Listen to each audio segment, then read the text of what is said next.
the benefit of those of you who do not recognize what you are seeing, this is New York.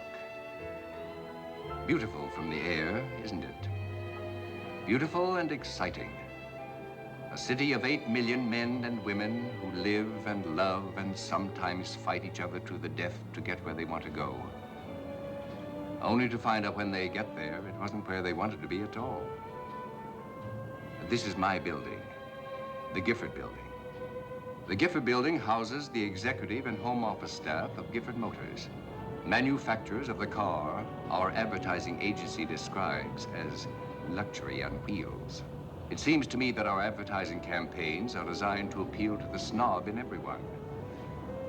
This is the car I manufacture, the Gifford.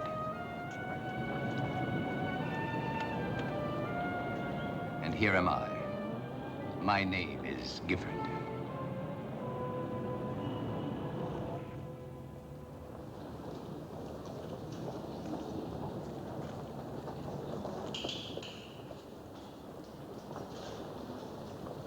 This is the very newest Gifford. As you see, it is a convertible. It has been designed to convert your bank account into our dividends.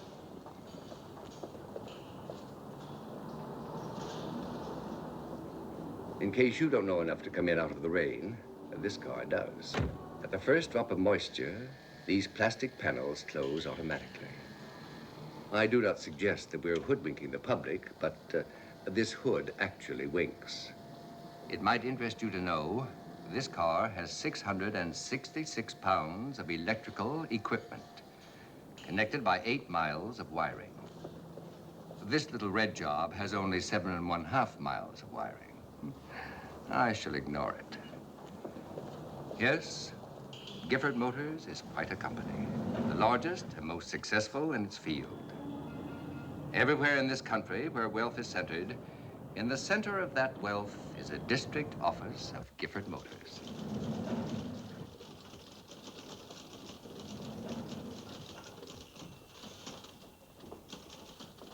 I inherited this highly profitable beehive from my father.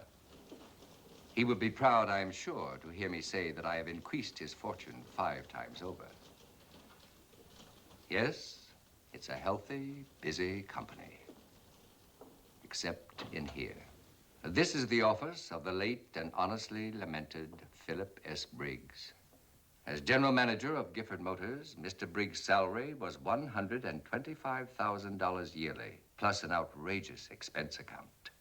He was worth every dollar of it. Nothing on earth could interfere with his devotion to his work, not even his doctor.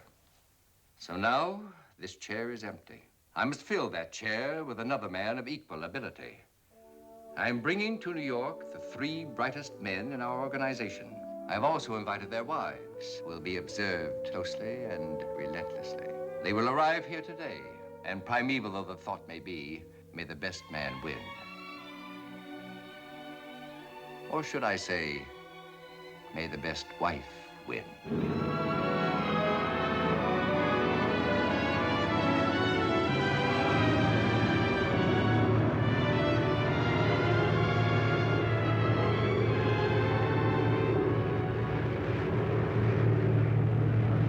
Oh, there's a chain. Yeah, it looks about the size of the one I gave Davy for Christmas. Yes. Now that you're in New York, you'll get a chance to play with it.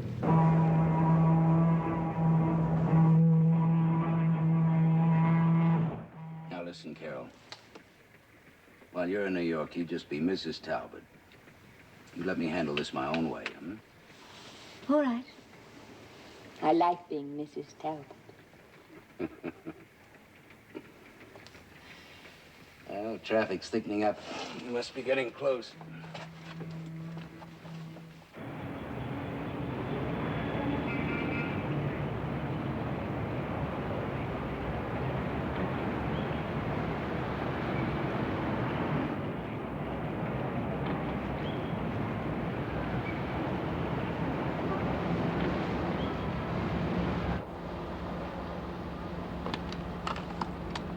I can wait till we get to the hotel. Yes, but you also can't.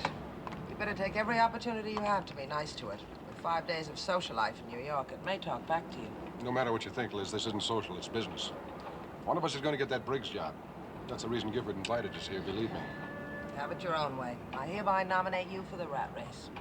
Please, Liz, remember your promise, won't you? If Gifford knew we were separating... All right. I'll play the loving wife. I can remember the part. You were pretty good at it when you first started playing it. That was when I was your only wife. Before you decided you preferred to be married to your job. Is it such a crime to work hard, to have some ambition? If it means killing yourself, yes. Oh, Liz, I wish you wouldn't make so much of that. So I've got one small ulcer. It'll be over in a month. Mm-hmm. Look, Liz, we're coming back to New York, where we met, where we got married. For 5 days, couldn't we just pretend that...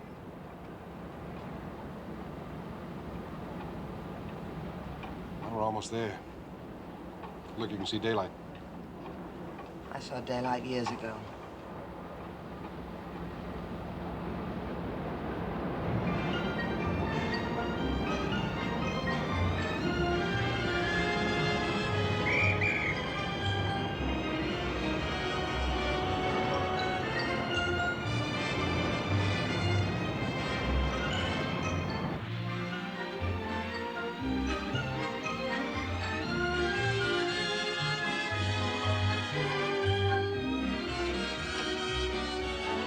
Good day, sir.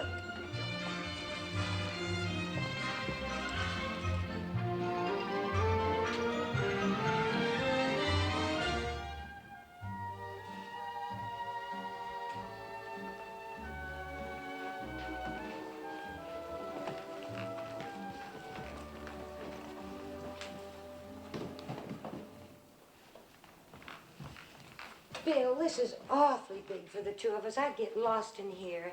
Couldn't we find something smaller? Oh, well, it's... Honey, this is on the company. Oh. Hey, Katie, you're in New York. Aren't you excited? Well, I feel better up here than I did down the street. You know, every time I look up at those tall buildings, I'm afraid they're going to fall on me. It's funny you never came here with me before. It's funny about being pregnant all the time. All the time. Oh, no, I meant the first few years of our marriage. Besides, where could I go with 3 children screaming for attention all the time? Oh, honey, you could have gone anywhere you wanted to. Well, you know I wouldn't leave them with anyone but Mrs. Bruce. We didn't get her till this year. You know something? I feel very wicked being all alone in a hotel room with you. Well, now, you start feeling that way, we won't be alone long. You know, I can understand how a poor, lonely girl could be led astray in a suite like this. Why are we here? Are you kidding? No, I'm serious. Why are we here? Well, you read it in the company magazine yourself, honey. I'm one of 3 district managers whose territories were tops in sales efficiency. Yes, I know. Well, are they thinking of promoting you? Well, now, what's wrong with being promoted, Well, I mean, promoted here to New York. Now, what would you think of that? Well, I think that was terrible. Well, then, let's not think about it, Come in.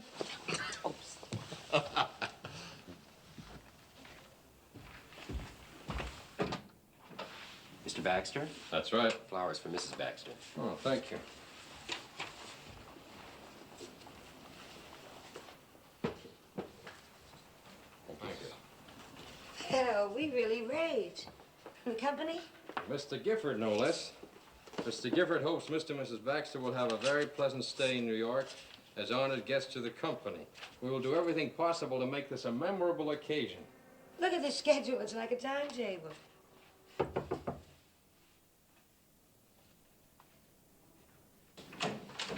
Mrs. Sidney Burns? Yes. Some flowers. Thank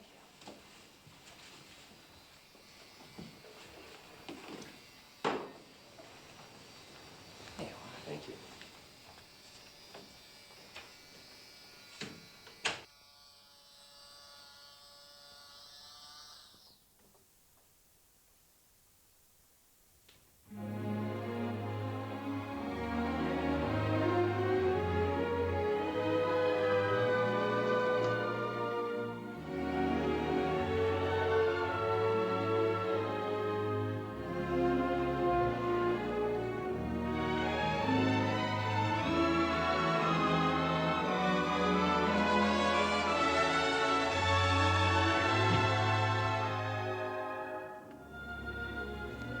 This is where I belong. You say something, honey? Yes. Come here a minute, Jerry.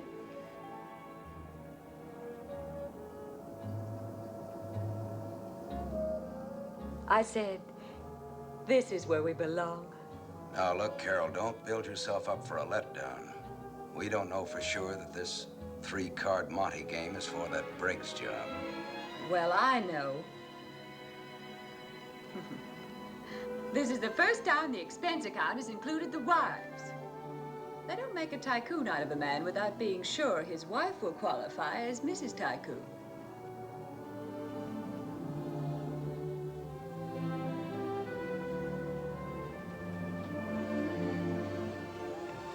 You think I'm up to it, Jerry? I'm never quite sure what you're up to. Well, I'm up to here with ambition for my husband. You'd like to have me get that job, wouldn't you? Only if you want it. You've got to want things, Jerry.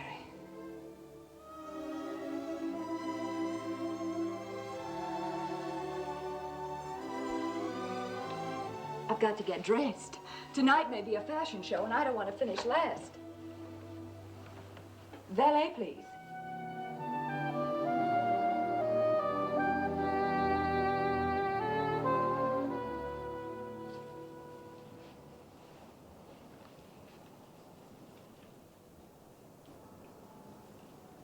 Bill, Yeah? I'm just beginning to realize that plane trip upset me. Oh, no, you don't, Katie. You're not backing out of this party. And they want to meet you, Mr. Gifford and all of them.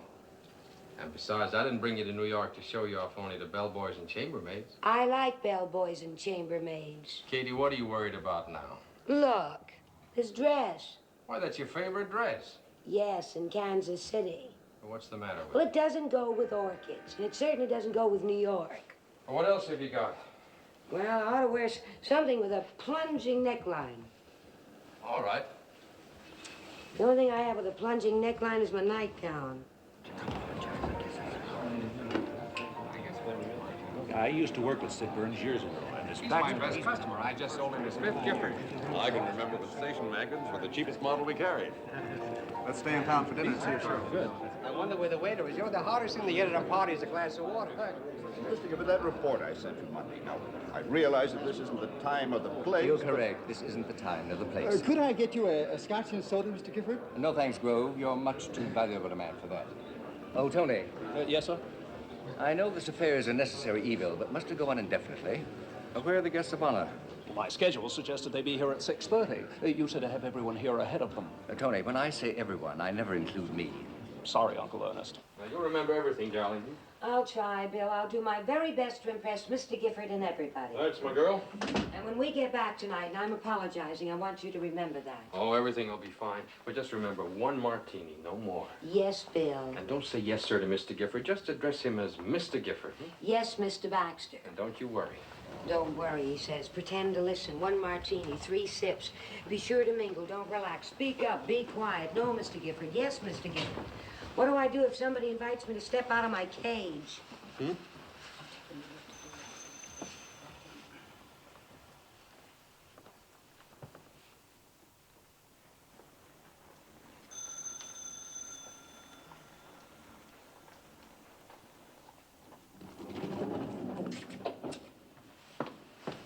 Oh, Jerry, I forgot something. I'll have to go back to the room.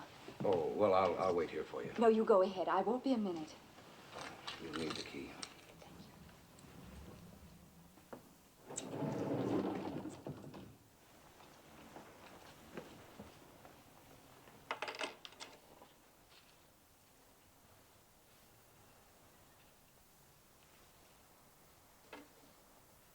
Hello, Burns. Good to see you again. I'm Baker, remember? Oh, yes. This is my wife.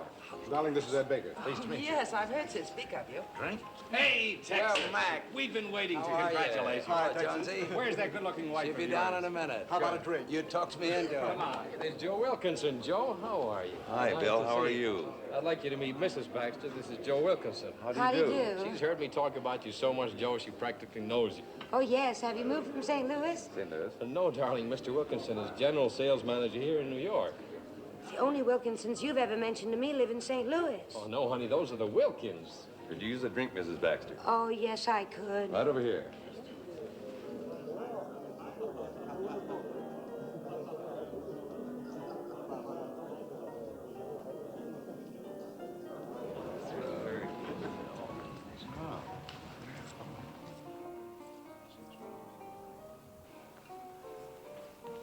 How do you do? I'm Tony Andrews. Oh, I'm Mrs. Talbot. I'm glad to see you. You'll be seeing a lot of me. Wherever you go and whatever you do in New York, I'll be along to pick up the tab. Well, I'll continue to be glad to see you. Sir, this is Mrs. Talbot. And I don't need to be told you're Mr. Gifford. You flatter me. I recognized you from your pictures. I make sure they flatter me, too. I'm sorry, honey. I didn't see you come in. You're the only one who didn't. Welcome to New York, Talbot. Hey, there's Mr. Gifford. Who's that with him? Oh, that must be Mrs. Talbot. The little Texas darling.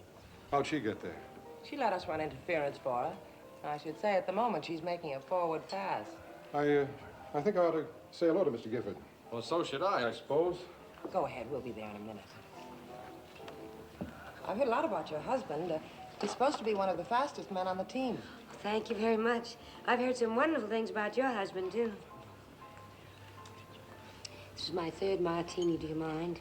Oh, why should I mind? Well, Bill does. He never likes me to have more than one, but I'm scared stiff. So you're drinking yourself stiffer. Do I show it? Well, far be it from me to help the competition, but I'll let you in on an old trade secret. The minute a company wife takes her third jolt at one of these clam bakes, she's automatically classified as a dipsomaniac. Here, you better eat up. Thank you. I'm not going to try to match wits with you, Mr. Gifford. I'm just going to listen and relax. I must say you relax very attractively. I'm a firm believer in relaxation. That's why I surround myself with hard workers, such as your husband and... Oh, hello, Burns. Hello, Baxter. Hi, Mr. Gifford. Mrs. Talbot, may I present Mr. Burns? How do you do? Mr. Talbot? And Mr. Baxter. How do you do? How do you do? And will you gentlemen please identify Mrs. Burns and Mrs. Baxter for me? This is Mrs. Burns. How do you do? How do you do, Mrs. Burns? No, you're Mrs. Baxter. Oh, yes, I'm Mrs. Baxter. Oh, yeah. How do you do? Then, you must be Mrs. Burns. Well, when I came in, I was Mrs. Burns. Mrs. Talbot, one of these ladies is Mrs. Burns and the other is Mrs. Baxter. We'll straighten it out later. Tony, come here. Yes, sir. Gentlemen. Gentlemen. Gentlemen, I wish to present you Mr. Talbot, Mr. Baxter, and Mr. Burns, who, as a reward for their accomplishments on behalf of Gifford Motors, have been brought to New York tax deductible.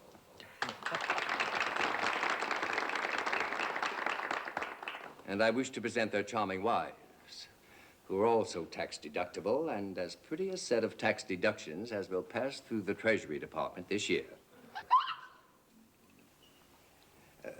Let me suggest that when we are together, we will have a much better time if you all forget that I am president of our company. I want particularly for you young ladies to enjoy this visit, and that can best be accomplished by your just being yourselves. Thank you. That's just what I mean. Well, that was a very handsome compliment you paid our wives, Mr. Gifford. Thank you. I want to thank you on behalf of the 3rd District. Yes, we enjoyed your speech very much, Mr. Gifford. No one was listening to me, thanks to this uninhibited young beauty.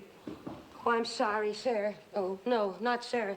I mean, I'm sorry, Mr. Gifford. Please believe that I welcomed your, shall I say, comment on my speech.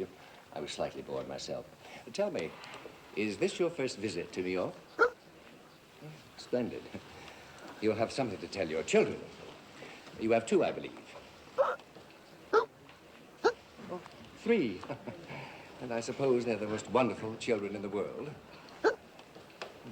I knew you were going to say that. Here, darling, water. Yes, pinch your nose. Drink from the opposite side of the glass, upside down. That's right.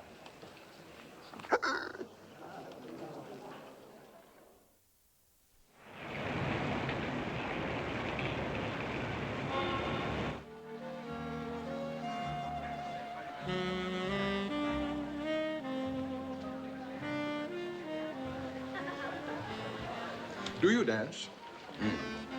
But if you don't mind, let's sit this one out.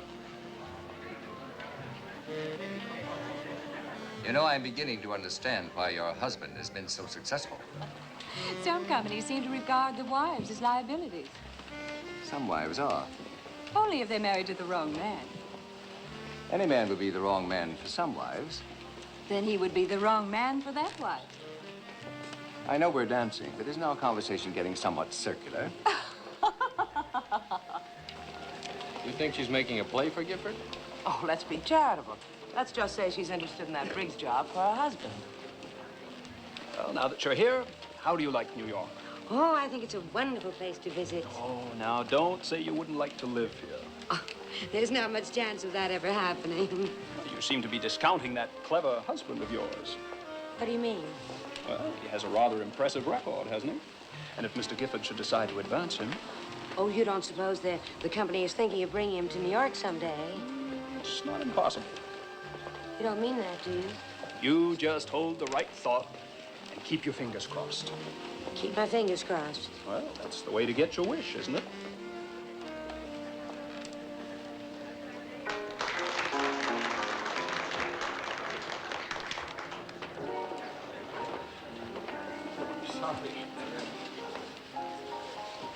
Talbot, your wife dances beautifully. Your wife dances beautifully.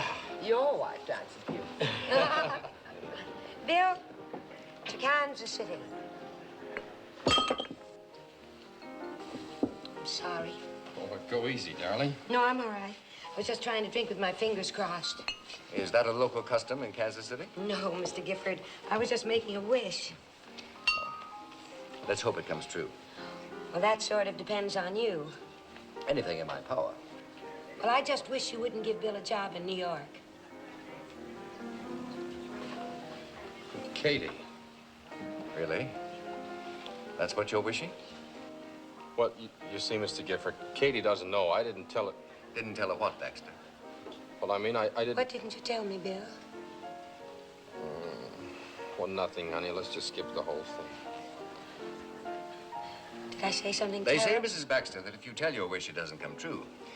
Of course, that's merely a superstition, but I guess we better let the future take care of it. Please, let's change the subject. My name is Katie Baxter, and I have 3 children, all of whom are much smarter than I am. Excuse me. Katie, No, darling. you stay here, please. Just a minute, Baxter. May I say something? I'm sorry, Mr. Gifford. I think my wife needs me now.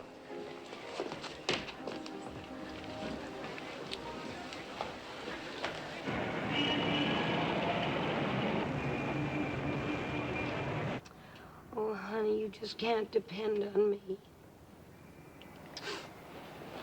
Oh, that's just it. That's why you're so wonderful. That's one of the reasons I love you. You're completely unpredictable. You can't predict what I'll do, but you sure can predict I'll do it.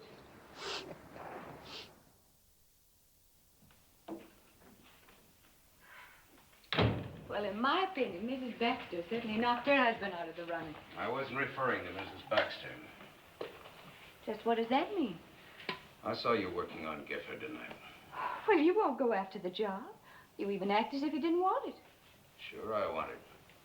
So does Burns, so does Baxter. That's just it. Probably 3 fairly nice guys. Under normal conditions, I'm sure we'd like each other very much. Now we've got to perform for the master. Got to try to catch each other off balance with one smug little show of superiority that'll knock out the other 2. Why, this 3-ring circus? I don't care about the others. I was just trying to prove to Gifford that he wouldn't be making a mistake if he chose you. Carol, you let me prove that. But, darling, don't you see? If I did show him a little attention, it was only to encourage his interest in you for the job. Now listen, I'll get to the top, but I'll get there on what I've got, not what you've got.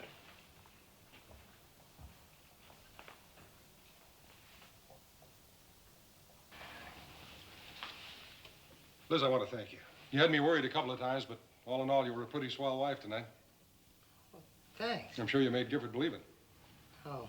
You really did a solid job. Do you mind if I comment on your job? That Gifford seems to be a very sharp cookie, and he might notice that you're trying too hard. Just a little too hard. I'm trying too hard.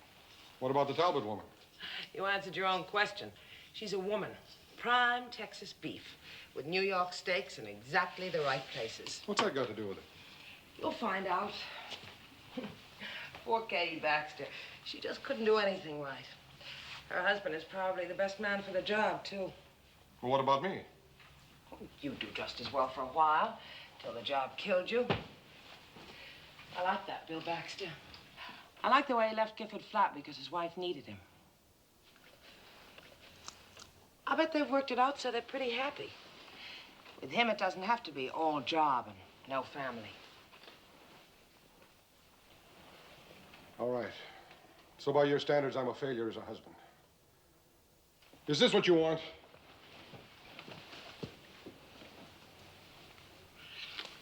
Get away from me. I'm sorry, Liz. So am I.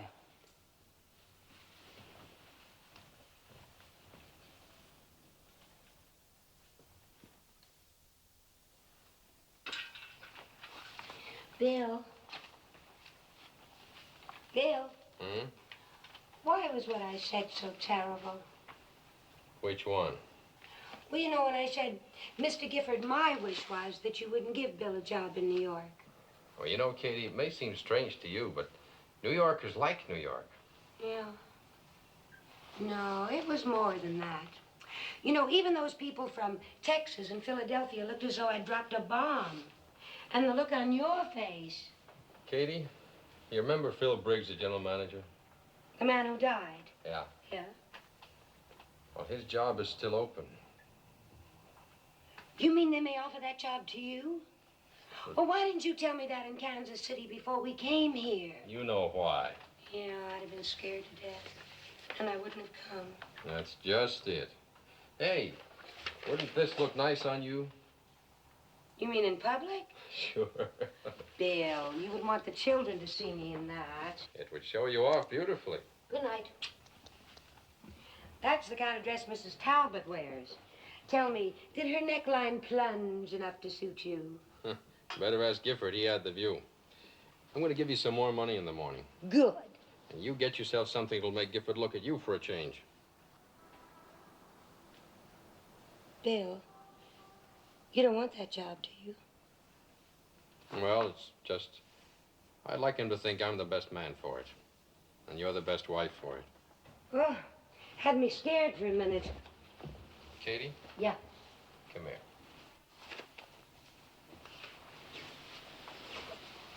Now, let's get this straight here and now. I don't need the Briggs job to make me happy. But I do need you. Oh, Bill, do you know that's the first time in our lives you've ever said you need me? Just like a play I saw on television. No, 2 plays, the same night. I love you.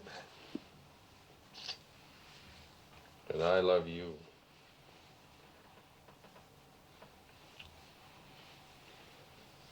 But I'm going to sleep. It's after midnight. Good night, sweetie. All right.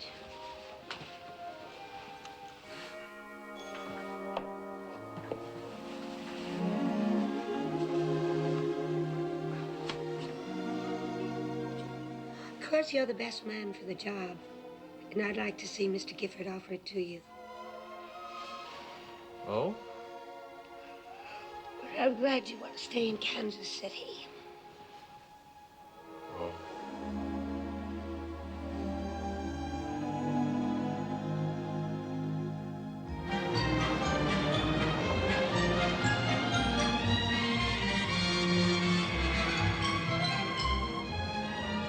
That's the public library.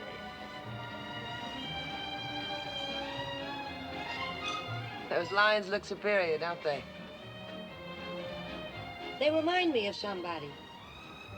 Oh, I know. They look like Mr. Gifford. Very discerning of you, Mrs. Baxter.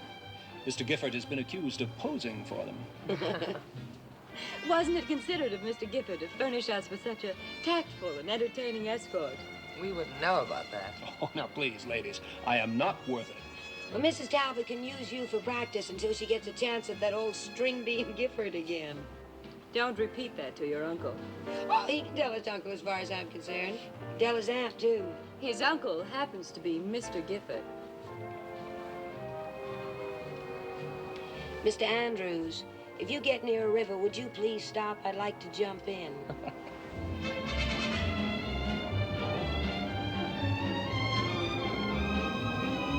Katie, you're getting the roof of your mouth sunburned.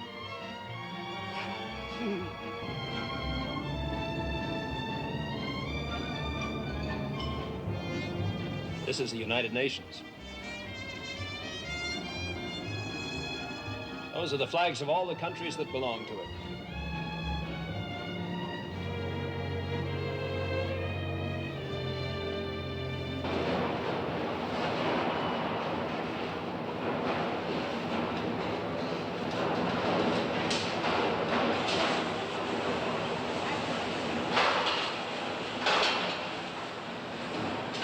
Some of the men have been here ever since the plant opened. My father knew every one of his workers by name. Yes, he used to call me Sid. What's that? I said your father used to call me Sid. Really, Mr. Bird? You should be proud you worked your way up through the plant. Yes, sir, I am. How on earth did you ever stand the noise?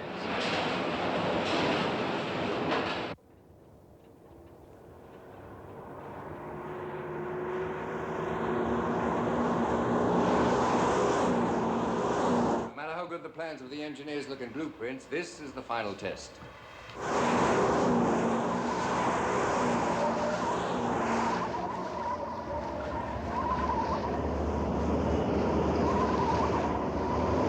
Whenever we brought out a new model, I couldn't get Briggs to listen to what I had to say about it. The only man he wanted to talk to was that test driver. He was a great general manager. I think he was the best informed man I ever met, especially about people.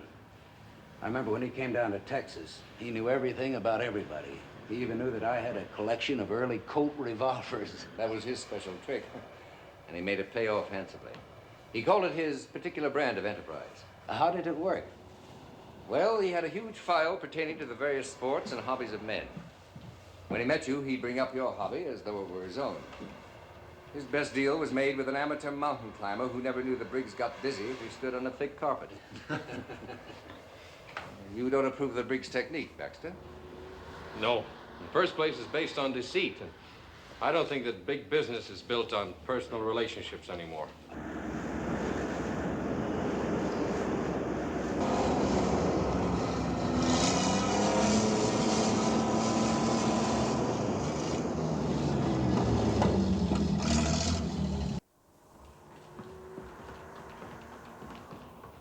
This is where they dream up ideas for the car of the future. There's nothing about an automobile that we're not working on. Have any of you gentlemen ever thought of an improvement that would sell more Giffords than we're selling now? Well, if we could cross a Gifford with a helicopter, it might help solve the parking problem. We tried that once, but gave it up. But step over here, gentlemen. Oh, Jones. Johnson. Or is it Robinson? My name is Jablanovsky, Mr. Gifford. Oh, of course, yes, Jablanovsky. Show us what you're planning for us.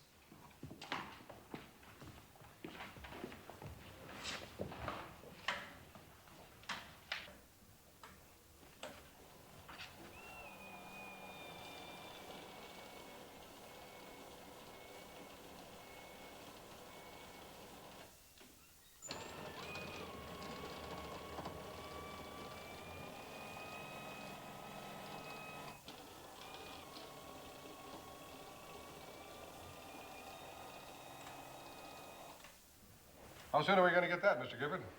As soon as we can get the cost down to where it's practical. I could sell 1,000 of those cars a week. Yeah, so could I.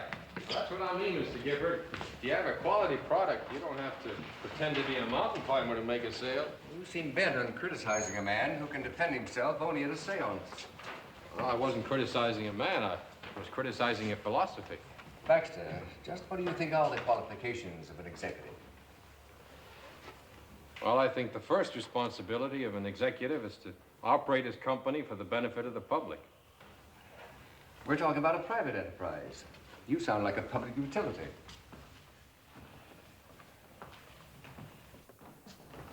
This is the room I've been looking for.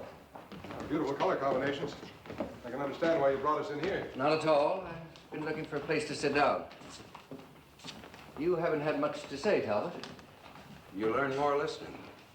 No, I've heard what Baxter said, what Burns said. Both made a lot of sense to me. I'd go along with both of them. Well, haven't you anything to contribute?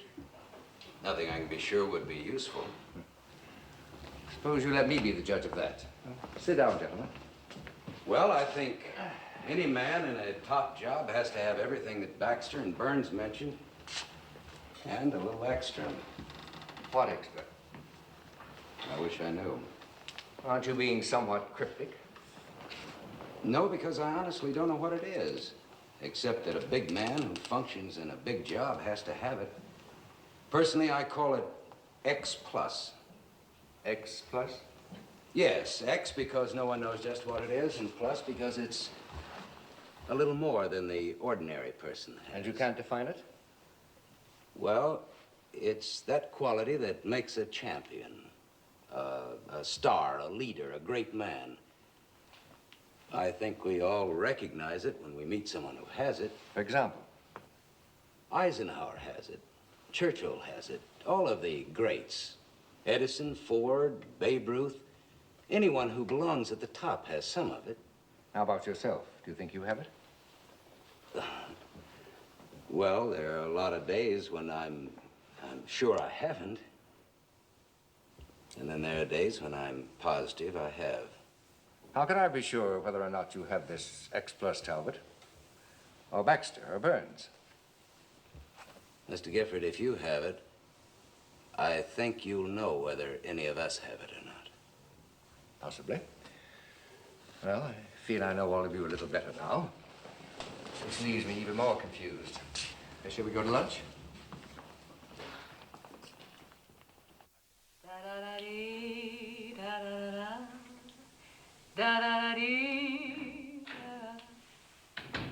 Hi. Hi.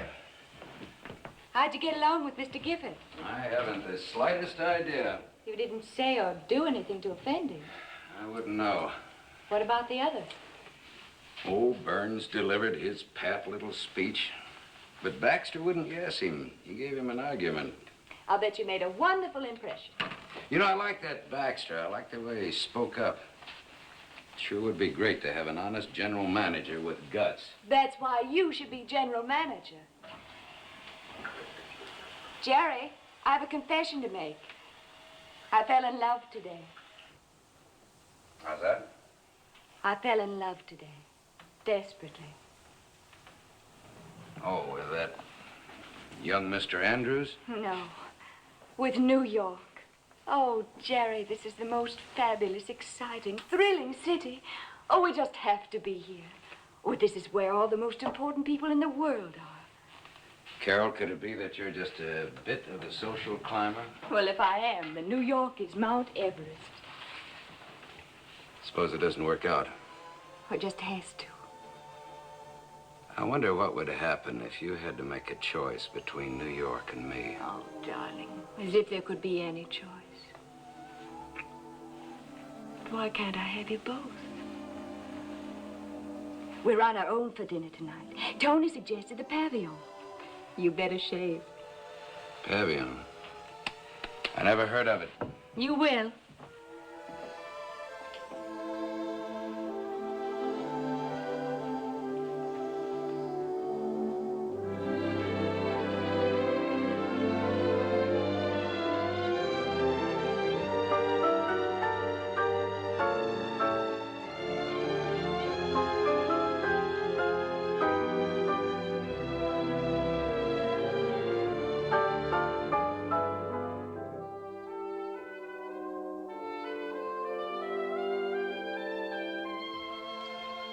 You know, Liz, I'd say I came out on top.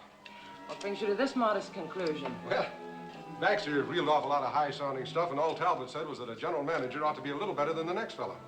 Made it a perfect setup for anybody that could make sense, and Aren't you forgetting about your ulcer? Sorry, you asked me a question. I was just trying to answer it for you. If you're not interested. Forgive me. For the moment, I forgot about the job and was interested in you. You think I'm a conceited heel, don't you? No. Well, I do. Now that I've thought about what I've been saying. How is your ulcer? Terrible. The food at the plant is cooked in steel pots for iron stomachs. But if you accomplish something for yourself, I guess the suffering is worth it. Sure. You're right, Liz. All in all, I'd say I had a very good day. I don't claim to be dazzling, Mr. Gifford, with my personality, but I'm getting someplace. Don't you think so? Oh, now, please, Liz, I'm not being conceited now. I like your honest opinion as an outsider. Sure. As an outsider, I can see you're getting someplace. Every minute you're getting closer to the job that's going to kill you. Every minute you're getting closer to the end of our marriage.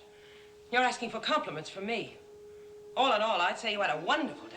Congratulations. Well, Liz, wait. Aren't we having dinner together? How would I know your plans? Well, where are you going? Where do you think I'm going? As an outsider, I'm going outside.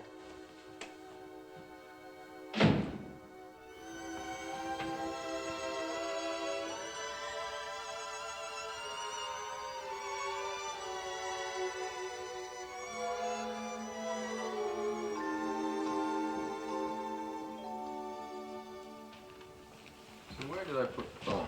Bill, when are you going to ask me? What about, honey? About this afternoon. I did it again. I made cracks about Mrs. Talbot and Mr. Gifford that weren't very nice. In fact, if anyone made them about me, I'd start swinging. And then I found out that Tony, sitting right there as big as life, is Mr. Gifford's nephew. I didn't know that either. Well, if you wanted Mr. Gifford to think that we're the best couple for the job, I proved to anyone who might have had the slightest doubt that as a candidate for Mrs. General Manager, I am positively not it.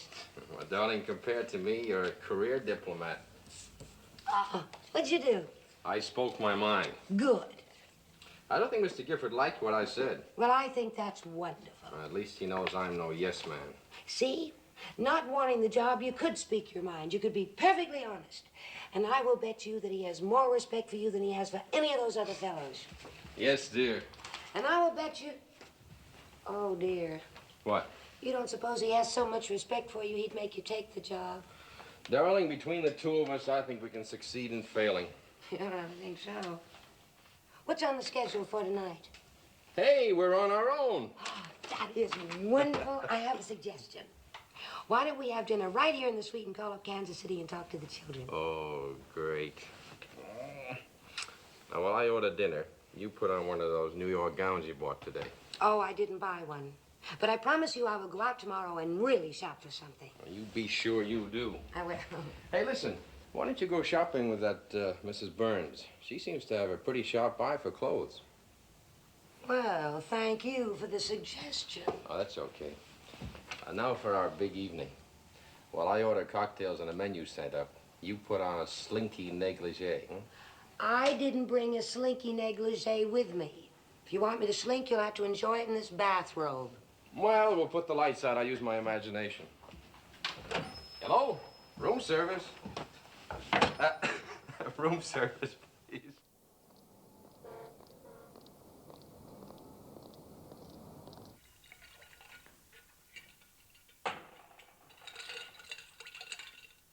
Will you join me, Mother? I have a guest coming. I'm going to wait for him. Oh? And who might that be? Someone I'm very fond of. I haven't seen him for a long time. Mother, that sounds very romantic. No, I'm related to him by marriage. My mother and father's marriage.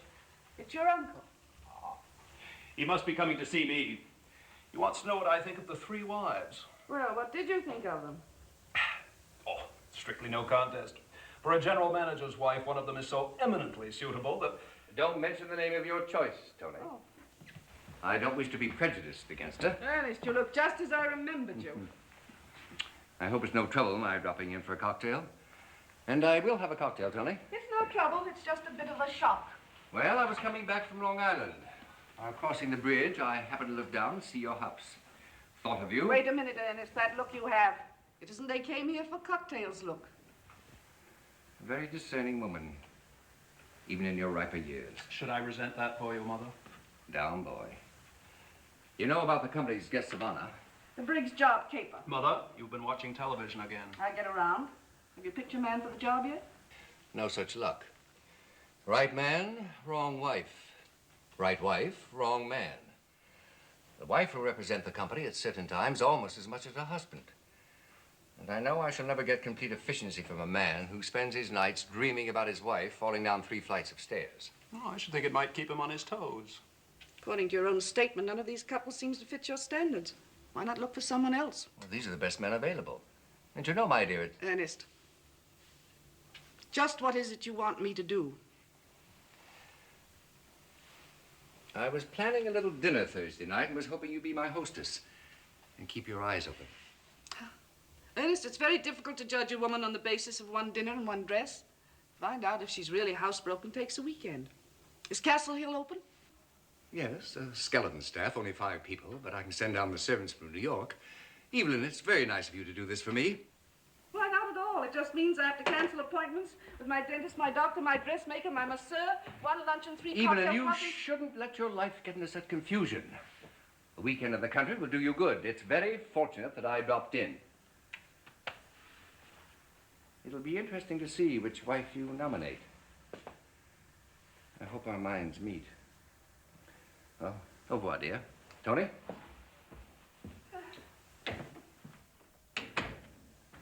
When it comes to women, I'm not sure Ernest thinks with his mind. There's one wife in particular. He seems very much attracted to her. I hope he hasn't reached that age. All men reach that age.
Well, I guess we got the same idea. You're referring to good food, yes. Mind if I sit down? You're still my husband. You have certain rights.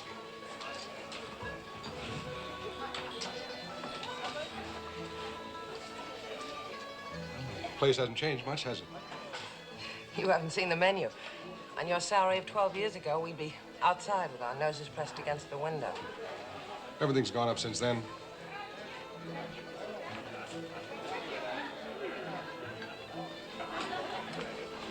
Liz, when you left the hotel, You gonna sit here? Yes, if you don't mind. It's all right. He's my husband. You know, my wife and I used to eat dinner here almost every night years ago. You want a cocktail? No, thanks. We sat right at that table over there. No cocktail, huh? No. Oh, say, there was a waiter here by the name of Tommaso. Is he still around? Yeah, he's the boss now. Is that right? I'd like to talk to him. I'll tell him. Thanks. No cocktail, huh? No. Well, Liz, we had some wonderful times here, didn't we? Yeah. Great times. What happened to us? We got married. No, I don't mean that. Did you wish to see me? Hello. I hardly recognized you. Food's too good. How are you? You haven't been in lately. Well, it's been about 12 years. Why not? We're living in Philadelphia now. We're married. To each other. Well, I remember you was married here, right at that table. We had our wedding dinner there. Liz, have you ordered yet? No. Why don't we have that same dinner tonight? You remember, Tommaso, was $1.25 dinner. Red ink included. Sure, same dinner, exact. Right here. $4.50, wine extra. Giovanni, 2 pranzi, un spaghetti, un ravioli, 2 antipasti, uno con doppio di pepperoncini. Okay. Hey, how many kids you got? 2. What's the matter? Yeah, we're not complaining. Maybe this is going to give you ideas. A toast. To love. To love. Ah, here we are. Just like our wedding night. You see? I remember. Double order of peppers for you. Thanks, Tommaso. I'm going to serve you myself now. You take the spaghetti and you take the ravioli. No, Tommaso, it's just the other way around. Of course, that's the matter with me. Coming right up. Sid, you can't eat that. Oh, I guess you're right. 12 years ago, I could eat it. 12 years ago, I was at the bottom of the ladder and on top of the world. I didn't know when I was well off. You still don't. Liz, I was so miserable and lonely after you left the hotel. Then I thought about Tony's, and I guess I came here to feel sorry for myself. What brought you here? It brings people back to the place where they were happy, or murderers back to the scene of their crime. You explain it. I don't expect you to believe this, but I love you very much.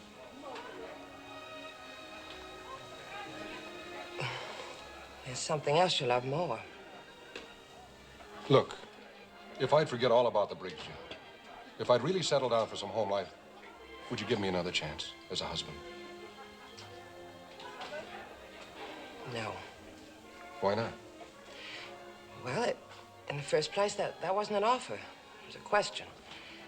And in the second place, the two of us being back here together tonight makes one of your loves seem to outweigh the other at the moment. No. No, I'm serious. I'll prove it to you. You said that before.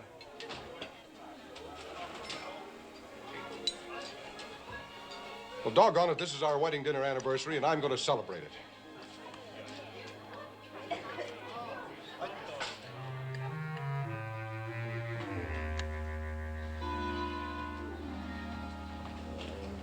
Sid, sit up. Murder. Just murder. You knew this was going to happen. Why did you have to eat that Italian dynamite? I'm not complaining.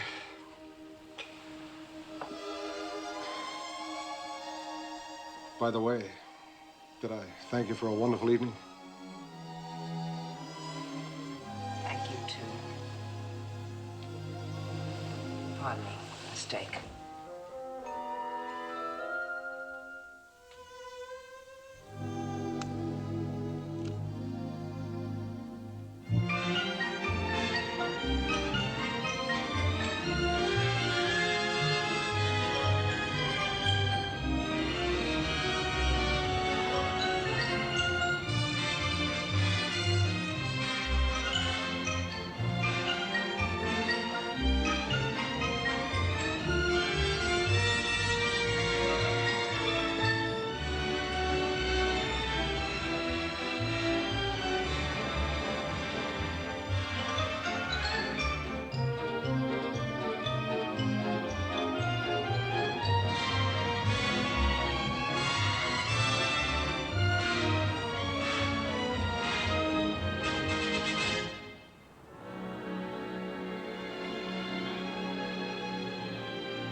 No, I don't know. This is William Baxter of the Gifford Motor Car Company, and I had a message to call a Mr.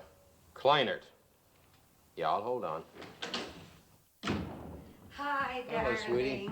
Where have you been? Shopping. Bill, I found the most wonderful thing that you're just going to be crazy about. Oh, that's great, because take a look at that. What is it? Invited to Mr. Gifford's place on Long Island for the weekend, and we're leaving tomorrow afternoon on his yacht. For the weekend? Yeah, isn't it? Oh, hello? Yes, Mr. Kleinert. Oh, I see. No, I can come over right away if you like. Will Talbot and Burns be there?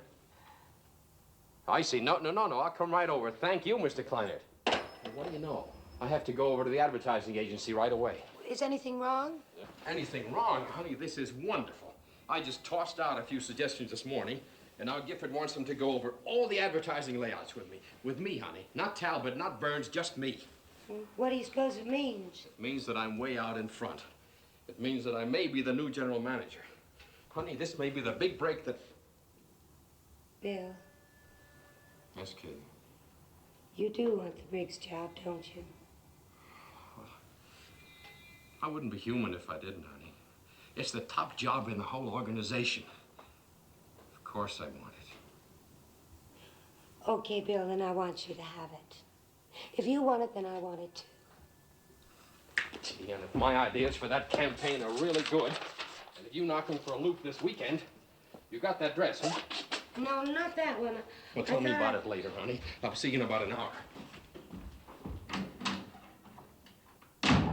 Bill! Hey, Bill! You forgot something. What? Good luck. Hi. Whatever it is, good luck from me, too.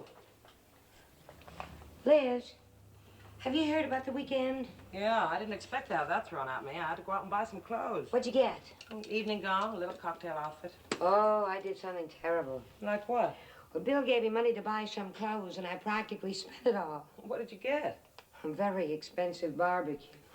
Katie, they're not wearing barbecues this season. Well, it's something he's always wanted and said he couldn't afford. What an idiotic, wonderful thing to do. Bill thinks I bought something sensational for the trip, you know, with Mr. Gifford. And what I want to talk to you about is, you see, Bill suggested that I ask you to help me to shop. Why me? Well, he said you have a very sharp eye for clothes. That's a compliment that husbands seem to pay all wives but their own. Yeah. Well, it's important to Bill how I look on this trip. And what's important to him is important to me. Well, let's see what we can do about it. Tell me, how much do you have left of Bill's money? $73. $73? Uh-huh.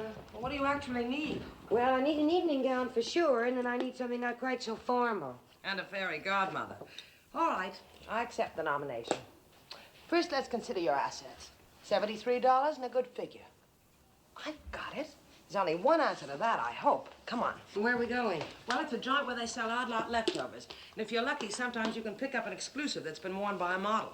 I never heard of a store like that. Well, it's not a store, it's a battlefield.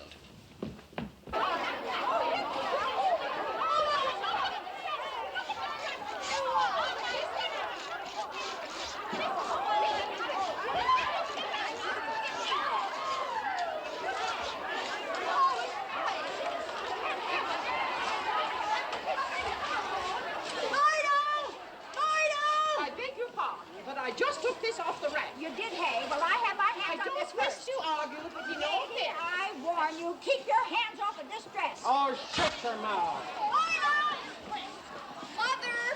Mother, this is just what we're looking for. Oh, good. What size is it? It's an 8, just right. Did you see the new rack they just brought in? Oh!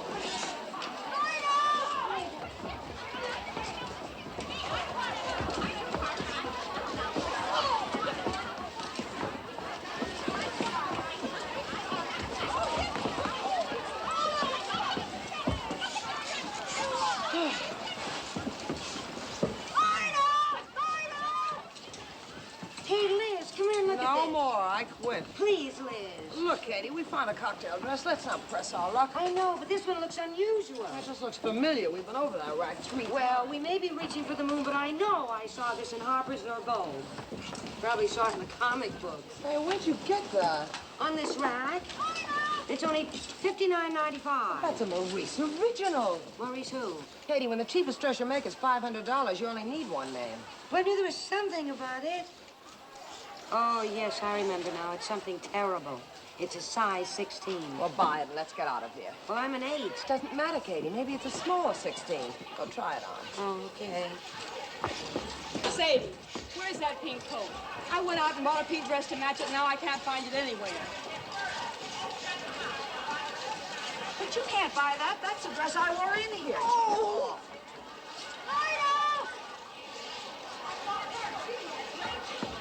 Look, oh, sorry. Look, I can walk around in this without moving it. It's no use, Liz. They don't make alterations. All right, I'll confess. In my glamorous past, I was a fitter at Macy's. I make alterations. You know, I think you're the most wonderful person I've ever known. Is this where you got your dresses for the weekend party? No. Why not? I haven't got the brains to do this for myself. Come on, let's give him the money and get out of here. Okay.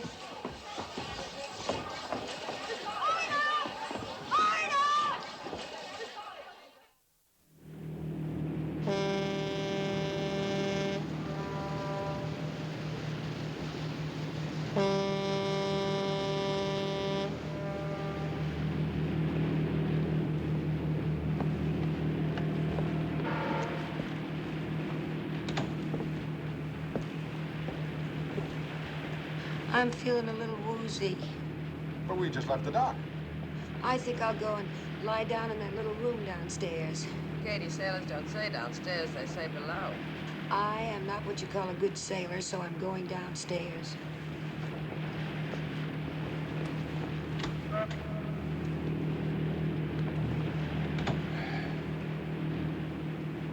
You know something, Liz?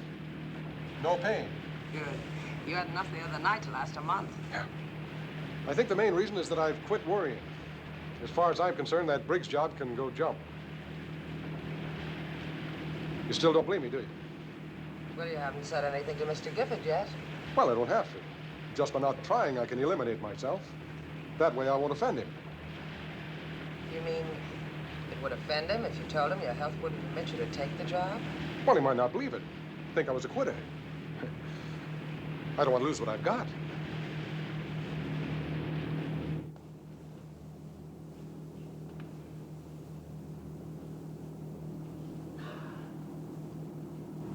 Why, this is as easy as driving a car. I could sail this boat all the way to England. We won't try for England this afternoon.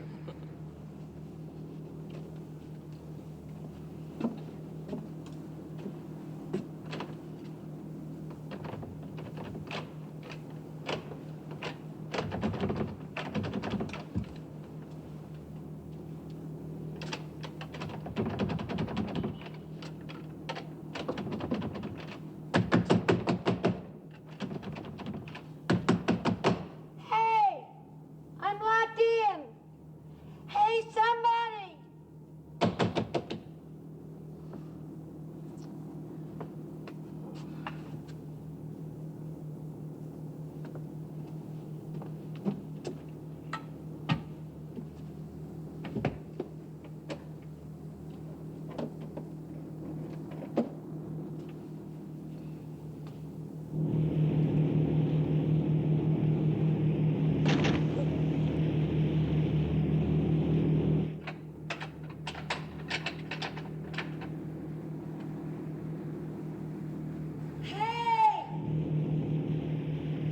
That sounded like Katie.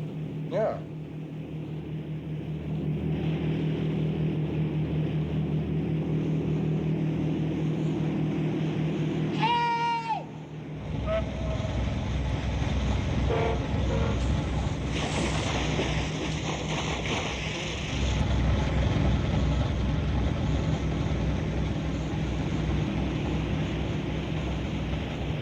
Hey!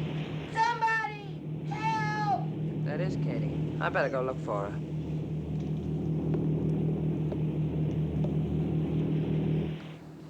Mr. Gifford, we're getting off course. Oh, then you better take over, Captain.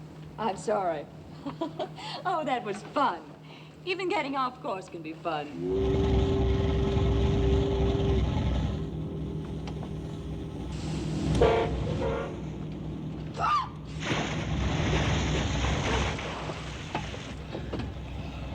Well, glad you got here before I drowned. You managed to get into more trouble. Must be a very interesting life.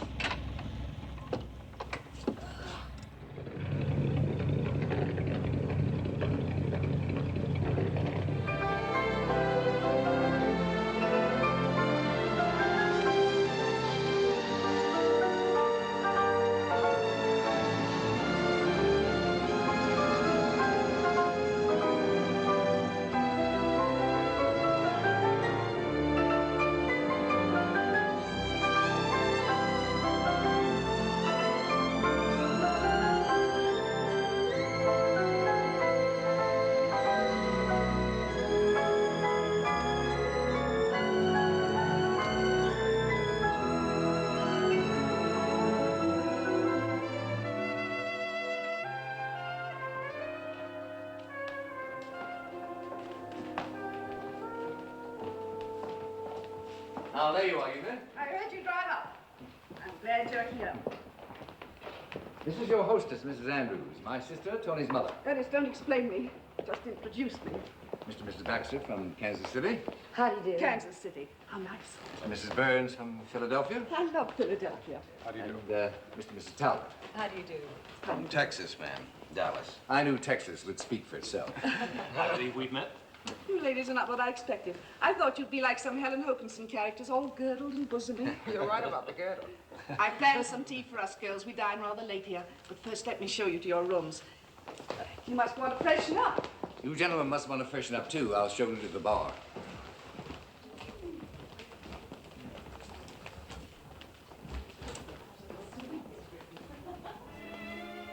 It's too bad you had to see the place at this time of the year.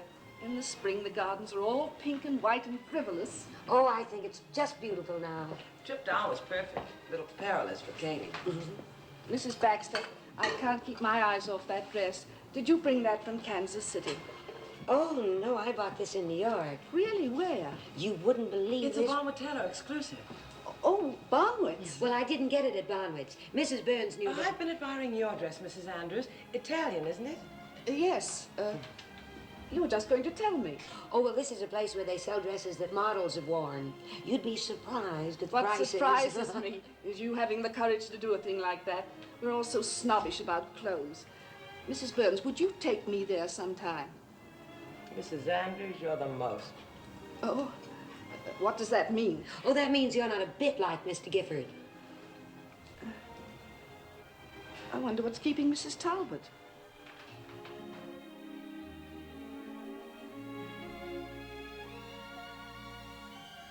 Oh, thank you. These are marvelous. Are they hard to make? No. You take one good cook and put her in the kitchen. Oh, I'm sorry I'm late, Mrs. Andrews. Actually, I came down early, and Mr. Gifford was kind enough to show me the grounds. I don't blame him. You're a very pretty young lady. In fact, you're all so young you make my bones ache. Oh, I just hope I look as good as you do when I'm your... Please go on. I don't resent that kind of a compliment. Cream? No, thank you. Well, what I meant to say was, I think you're so wonderfully preserved. Thank you.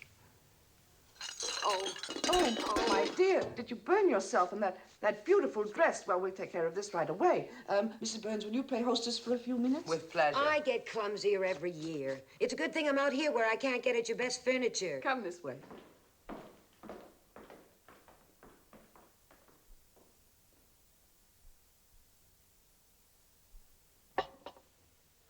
Isn't it a shame that Katie spilled tea on her dress?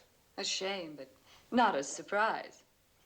What I meant was, she's upstairs getting chummy with Mr. Gifford's sister. Should that concern us? Well, Mrs. Andrews is an important stockholder.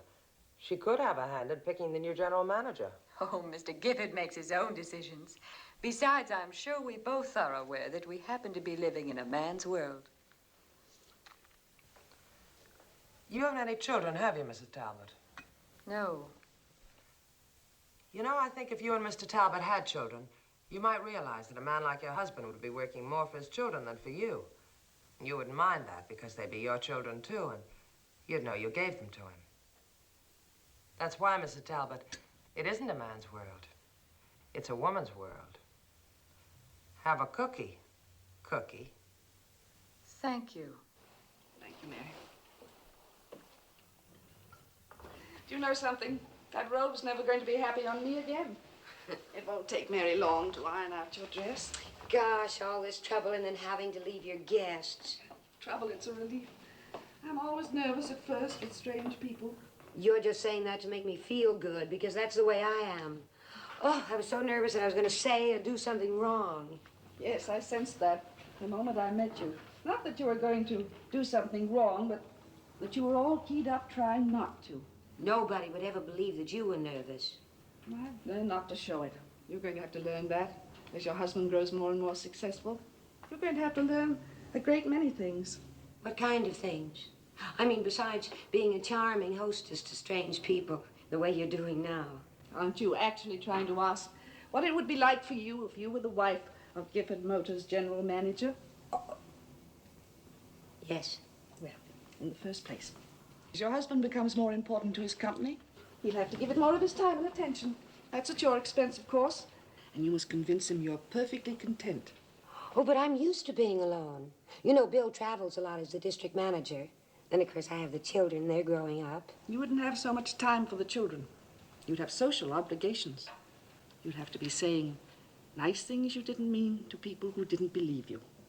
And at all times conduct yourself with a poise and dignity Expect it from the wife of so important a man, even if you felt like kicking up your heels and screaming. I know. Years ago, I served my time as the wife of the general manager of Gifford Motors. I'm not trying to discourage you. I'm trying to prepare you to face the future with some idea of what it's all about. Well, I'd better get back to the other guests. You won't have to wait long for your dress. Well, thank you for everything, and especially for telling me what the general manager's wife has to do. Now that I know what to expect, I'll do it. You're quite a girl. See, Bill, that's my husband.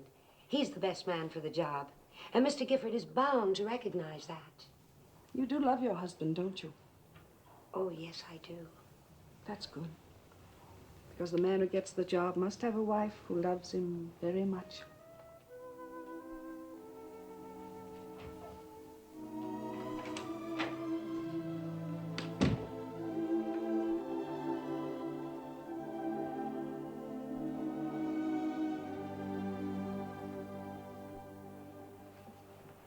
Everything on this wall was shot by my grandfather. He hunted in the West when the West was still wild. These are things shot by my father. He went to Africa with Roosevelt. That would be Roosevelt the first, in 1909. I think you gentlemen will find this a very interesting collection. These are specimens from all over the world.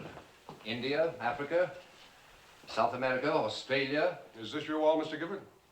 No, it's my mother's. Mama had a deadly aim.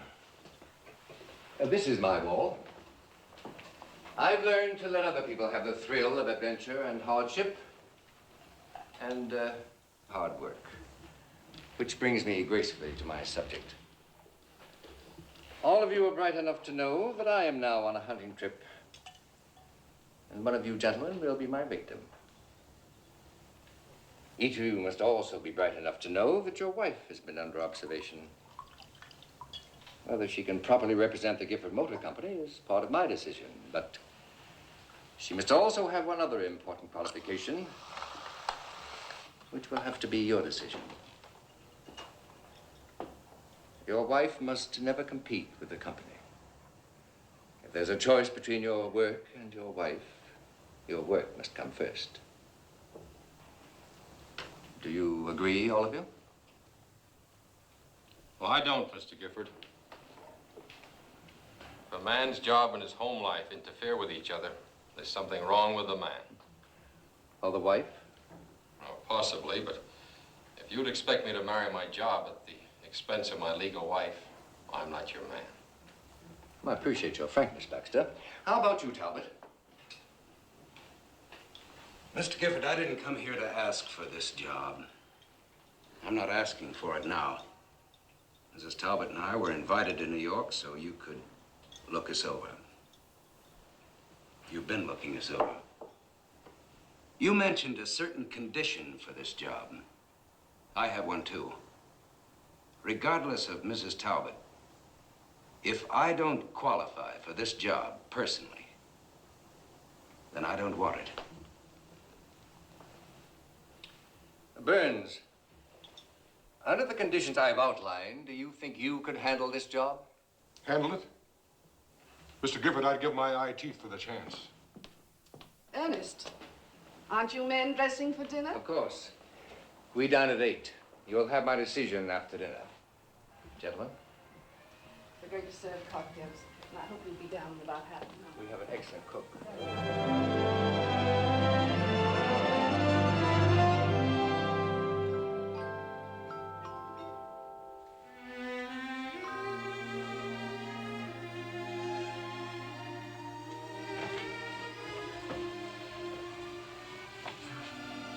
I thought maybe you could use this before you go downstairs. Thanks. You've got plenty of time. That's new, isn't it? Mm-hmm. That looks great. You too, of course. Sid, have you been drinking? You know better than that. My Elsa's been having a field day again. Why? Why what? Is it because you said you turned down the Briggs job if it's offered? Liz, I can't turn it down. I had the chance this afternoon to tell Gifford I didn't want it. I couldn't. Why not? Liz, when they took me off the line and made me a foreman, I knew I was going to get someplace. When they took me out of the factory and started me selling cars, I knew I couldn't stop trying till I got to the top. And there was Gifford this afternoon laying it right in my lap, asking me if I could handle it. The top job in the company. I couldn't say no. I just couldn't. Liz, I honestly think Gifford has picked me.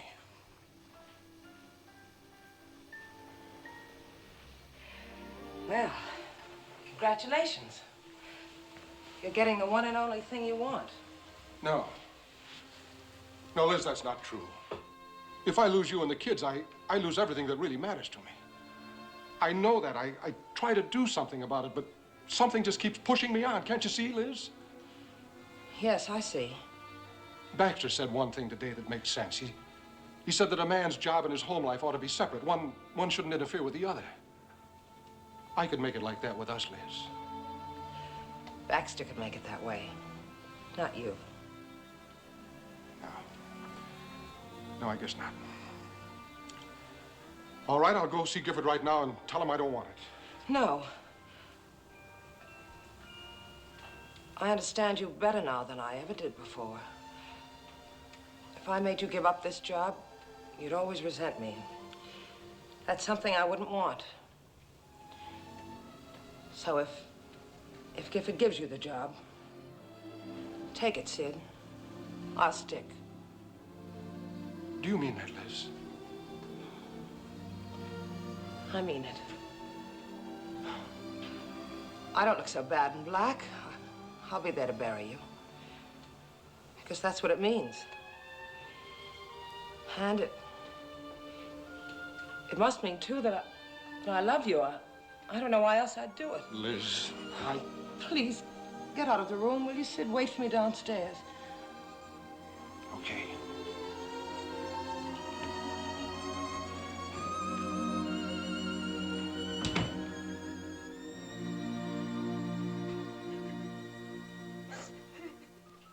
Hey, Katie, darling, I've got to shave. Come on, aren't you ready yet? Just about. Close your eyes. Okay, come out, wherever you are.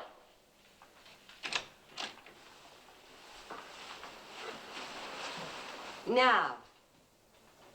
Katie, you're beautiful. Honey, you're absolutely beautiful. What a gown. But do you suppose I can get Mr. Gifford to unglue his eyes from Mrs. Talbot? If you do, I'll break his jaw. Bill, would it come as a terrible shock to you if I turned out to be smart?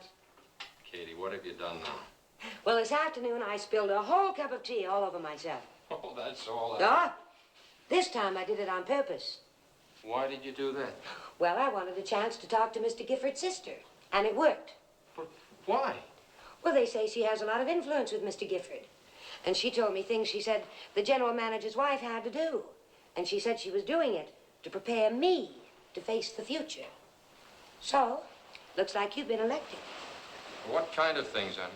Oh, things like how to be one of the social circle and how to get used to not seeing so much of my husband. Well, how would you feel about that? Oh, I'd feel fine. I think it would be just wonderful if you were the general manager. Honey, you said that a bit too loud. Too loud? Yeah. What if I said I don't want the job? You don't... Well, oh, Bill, anything you want.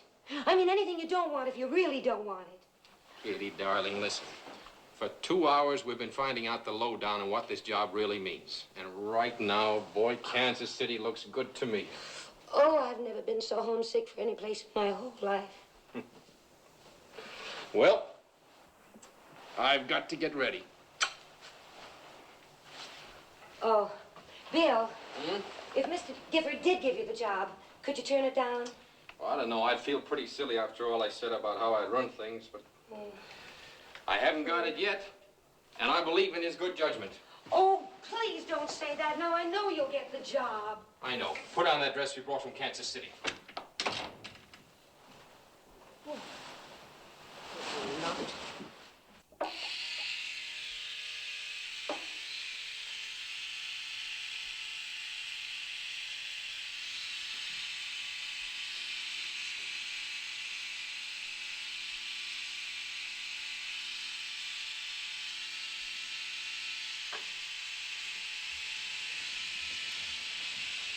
He must have said something. What? I said he must have said something. Oh, same thing he's been saying ever since we got to New York. He likes to watch people squirm. He'd also like to see us all sit up on our hind legs and beg. Well, he's got to make up his mind soon. Yeah, well, he's going to spring the big news tonight, right after dinner. Oh, I'm sure it'll be you, Jerry. I don't know. But I can promise you one thing. Yes? I won't finish worse than third. Jerry.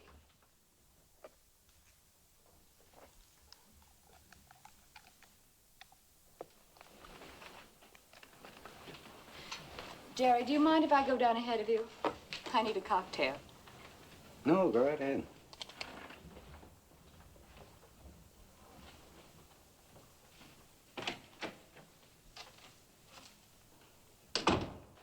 Well, that's the picture, as I see it. As usual, my dear, you see things very clearly. I must do something if I can. Come in. I can. I'm sorry. I was told you'd be alone, Mr. Gifford. He's going to be. Please come in. Shall I send in cocktails? Never mind, Evelyn. We'll join you presently. I wanted to speak to you. You're looking lovely, as usual. Thank you. Jerry tells me you're announcing your choice tonight. Yes, that is my unpleasant duty. Unpleasant. I have to disappoint two excellent men. I came here to talk to you about Jerry. As you may have noticed, he's an extremely modest man. I don't consider that a weakness. I do wish he'd try to sell himself more. Sometimes I have to do it for him. He has so many fine qualities that perhaps you've overlooked. I assure you I haven't overlooked a thing. Then you like him. Very much. He's my favorite. So you've already made your choice. I have. Will you be perfectly honest with me? Have I influenced you in any way in your decision? Most definitely. May I kiss you for that? Certainly may.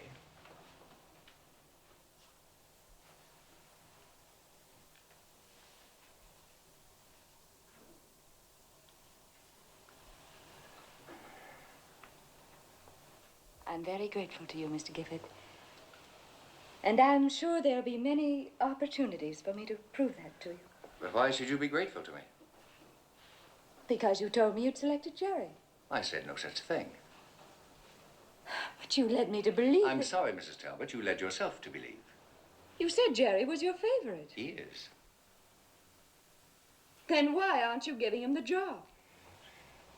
Mrs. Talbot, I've studied your husband much more carefully than I have either of the others. In spite of his great talent, he has a certain handicap, and this handicap will not permit him to give his best to his work. What handicap? The fact that he won't try to sell himself, that he isn't aggressive enough? I don't wish to be too specific. Except to say definitely that Jerry is out. I'm sorry. Thank you for telling me, Mr. Gifford.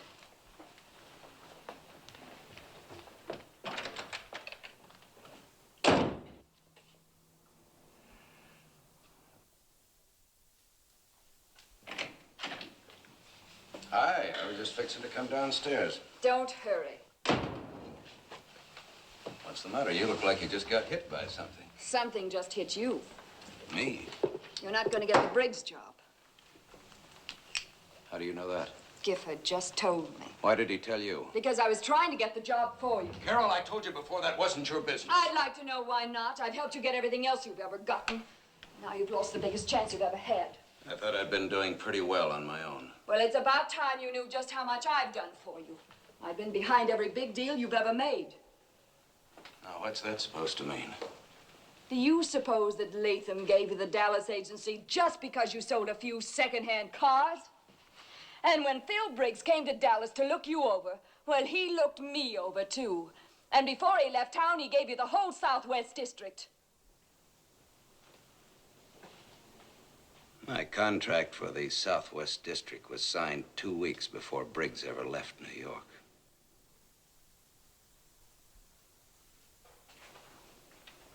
So your hospitality to Mr. Briggs was just a little wasted. I don't believe you.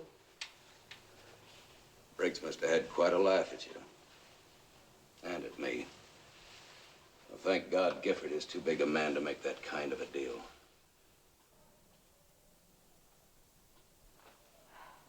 Oh, look, Jerry, we both said too much already. This trip has been such a strain. Let's not argue about it. There's no argument. As far as I'm concerned, it's all settled. It's finished. I've been trying for a long time to save this marriage. Now I realize there was nothing worth saving. You can't mean it. Better start packing. I'll tell the others you're not coming down to dinner. I'll make arrangements for you to get back to New York. You're going to regret this, Jerry. I don't think so. I'll live and I'll do very well without you. And without your help. Now start packing. Do you intend going back to Texas? The devil with you and Texas. You leave Texas out of this. Thank Would you. you like another cocktail, Mrs. Burns? Oh, thank you. No, I want to enjoy the wine. It isn't everyone who has an appreciation of wine. Well, that's quite a creation you're wearing, Mrs. Baxter. Thank you very much. Ah, there you are, Talbot, at last. Greetings. We're well into our drinks. Will Mrs. Talbot be down soon? No, I'm sorry to have to tell you she's gone back to New York. She's not feeling well. I do hope it isn't anything serious. No, it's nothing to worry about. She has a special medicine, but unfortunately, she left it at the hotel. Will she return? No. Tony. Yes, sir? Tony, remind me to send flowers to Mrs. Talbot in the morning. That won't be necessary, Mr. Gifford. No? I guess it won't. Thank you. To a long and happy life.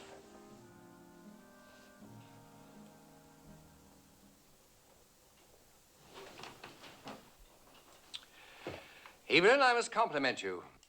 That was an excellent mousse. Isn't anyone else going to try the dessert? Oh, I couldn't eat another bite. I'm sure it's delicious, but I'm on a kind of diet. I'm not too hungry. Except for my sadistic brother, no one at this table has touched one bite of food since we sat down. Well, I have, Mother. And I can assure all of you the dinner was delicious. Ernest, you've given us a very bad hour. Why not make the announcement and get it over with? Very well. I'd like, if I may, to begin with a slight resume of the three gentlemen involved.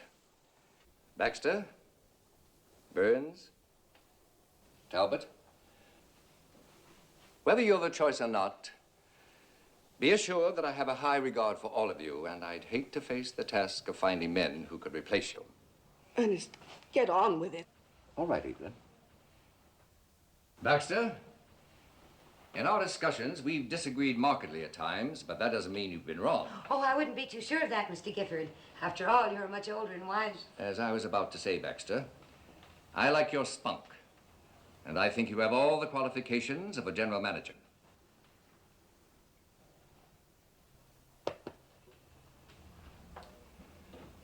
Burns, you're the type of man a company can point to with pride, up from the ranks and mastering every job we've given you.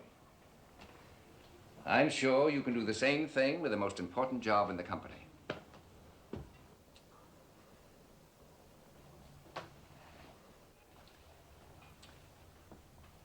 Talbot, I think you have that X plus that makes a big man big. But there was something that made me doubt that you could ever function successfully as a general manager. A handicap. And frankly, it made me decide against you. I was convinced that you were not aware of this handicap, and I wanted to call it to your attention. An opportunity came my way that gave me a chance to do so. I can only guess at the results, but this much I know. That suddenly you did become aware of it and have the courage to get rid of it. And just as suddenly, I'd found my new general manager. Congratulations. Oh. I can't tell you what surprise this is. Liz, I prayed I wouldn't get it. I honestly prayed. Oh, when he put his hand on you, my heart stopped beating. I told you he was a smart cookie. Isn't anyone going to congratulate the winner? I'm so happy for you. Yes, thank you. Congratulations. Let me know when I can be of any Thank you help. very much. This is fine with me. I'm not demanding a recount. I think Mr. Gifford's to be congratulated, too. Thank you. Anderson, these people are starving. You may start serving dinner again. Ladies, gentlemen. You must be very happy. Jerry, you sit here. This is like a start. Boy, what a relief. Sid, remind me to tell you. One moment, please. May I propose an after-dinner toast before dinner? To our new general manager and the two brightest stars in his team. May your success continue to keep me wealthy. And to these lovely ladies, already wealthy in charm and grace and happiness. You know, it's a wonderful world. A great, big, wonderful woman's world. That's because men are in it. Thank you.